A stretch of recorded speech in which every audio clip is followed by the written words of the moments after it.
அடுத்து சிம்மராசி நேயர்கள். ஏற்கனவே சிம்மராசிங்கிறது உங்களுக்கு அஷ்டமத்து சனி காலமாக இருக்குது. 12ல் குருவும் மாறுது.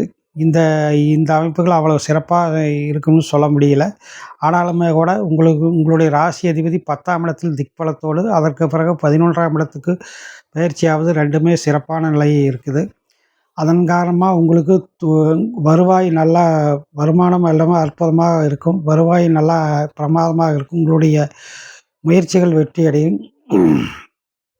11ல் சூரியன் வரக்கூடிய இந்த மாதத்தின் பிற்பகுதியில் உங்களுடைய ஆரோக்கியத்தன்மை சீரடையும். மனதில் இனம் புரியாத மகிழ்ச்சி ஏற்படும்.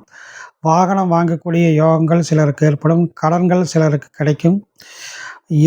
அதாவது 4, 8 இந்த 2 ஸ்தானங்களையும் குரு 12ஆம் இடத்துலேருந்து பார்ப்பதால் விபரீத ராஜயோகம் ஏற்படுற காரணத்தினாலும் உங்களுக்கு எதிர்பாரான தொழில் ரீதியான மாற்றங்கள், உத்தியோக மாற்றங்கள் ஏற்படும். பதவி உயர்வுகள் கிடைக்கக்கூடிய வாய்ப்பு ஏற்படும்.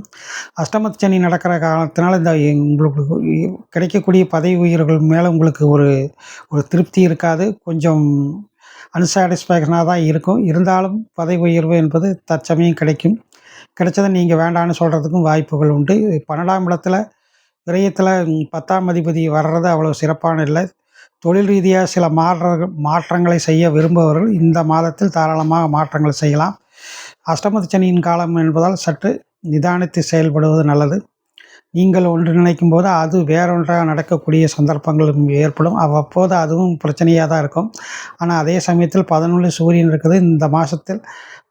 இந்த மாதத்தை பொறுத்துக்கும் 10, 11ல் சூரியன் வர்ற காரணத்தில் எல்லாத்தையும் நீங்கள் வெற்றிகரமாக சமாளிப்பீங்க. சிம்மராசியை பொறுத்த வரைக்கும் உங்களுக்கு இந்த மாதத்தில் 9, 10 ஆகிய 2 தேதிகளும் சந்திராஷ்டமம்.